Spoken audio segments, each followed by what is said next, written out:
खबर उत्तर प्रदेश से, जहां पर उन्नाव के नवाबगंज में यूट्यूबर अनुराग द्विवेदी पर ईडी ने बड़ी कार्रवाई की है। यहां पर उन्नाव में फेमस यूट्यूबर अनुराग द्विवेदी के घर पर ईडी ने छापेमारी की और आय से अधिक संपत्ति के मामले में यहां पर यह कार्रवाई की गई है। ईडी के 16 अधिकारियों की टीम ने यहां पर यह रेड की। प्रॉपर्टी डॉक्यूमेंट्स और कई दूसरे दस्तावेज खंगाले गए हैं। छापेमारी में 4 लग्जरी गाड़ियां भी यहां पर जब्त की गई हैं, जिसमें लैम्बोर्गिनी और मर्सिडीज जैसी गाड़ियां शामिल हैं। सट्टेबाजी ऐप से मोटी कमाई का आरोप इन पर लगा है, जिस सिलसिले में ईडी यहां पर ये कार्रवाई कर रही है, छापेमारी कर रही है, जिसमें इनकी ठिकानों को यहां पर खंगाला जा रहा है। सट्टा किंग क्या है अनुराग, ये एक बड़ा सवाल यहां पर है, क्योंकि ईडी की इस तरह की कार्रवाई यहां पर होना, और आप सोचिए लग्जरी गाड़ियां जो इनके पास थी, जिसको ये बड़ा फ्लॉन्ट किया करते हैं सोशल मीडिया पर, उन तक को यहां पर अटैच कर दिया गया है।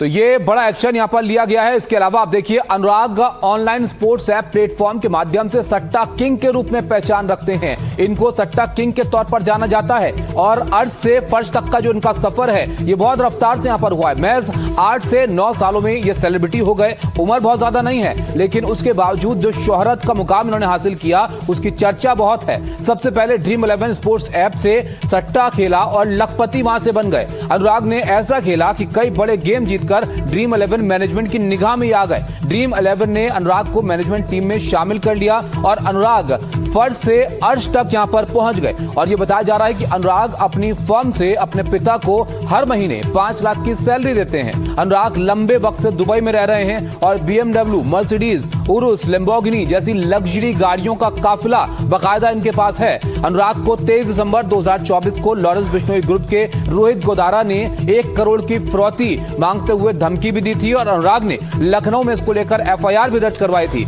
अब ये बताया जा रहा है कि तभी से अनुराग अधिकतर समय दुबई में अपना बिताते हैं। लेकिन यहां पर किस तरह से इस ऐप में इनकी भूमिका रही और कैसे सट्टेबाजी से यहां पर जुड़ने के आरोप इन पर लग रहे हैं, इसको लेकर ये यहां पर कार्रवाई की जा रही है। यहां पर हमारे सहयोगी रणवीर जुड़ रहे हैं। रणवीर, बताइए अब तक की इस जांच में, छापेमारी में क्या कुछ हासिल हुआ है एजेंसी को और क्या बड़े आरोप इन पर लग रहे हैं?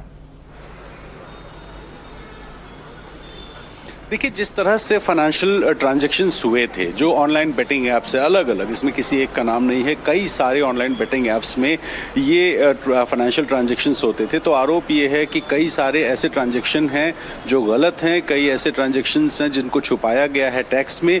और ईडी ने जो जांच शुरू की है वो न सिर्फ उन्नाव में, बल्कि उसके जहाँ जहाँ पे अलग अलग घर वगैरह थे, जैसे उन्नाव के एक छोटे से गाँव का रहने वाला अनुराग, उसने पहले उन्नाव में घर अपना बढ़िया बनवाया, फिर लखनऊ में बनवाया और पता चला कि वो फिर दुबई चला गया, शादी करके वहाँ पे भी क्रूज पे शादी की और अपनी स्कूल की एक जो क्लासमेट थी उसके साथ लव मैरिज किया और वहीं पर जाकर के वो दुबई में बस करके उसने अपना ये जो ऑनलाइन बेटिंग ऐप का जो काम है उसको बढ़ाया है।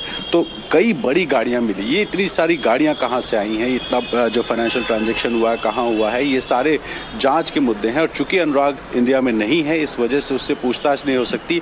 तो घर से कुछ डॉक्यूमेंट्स लिए गए हैं, उन डॉक्यूमेंट्स के आधार पर पता किया जाएगा कि किन किन ऑनलाइन बेटिंग ऐप्स पे ये ट्रांजैक्शंस होते थे। तो ये अभी फिलहाल जांच शुरू हुई है और अभी बहुत कुछ निकलना बाकी है। बिल्कुल, जाहिर तौर पर जिस तरह से जांच यहां पर की जा रही है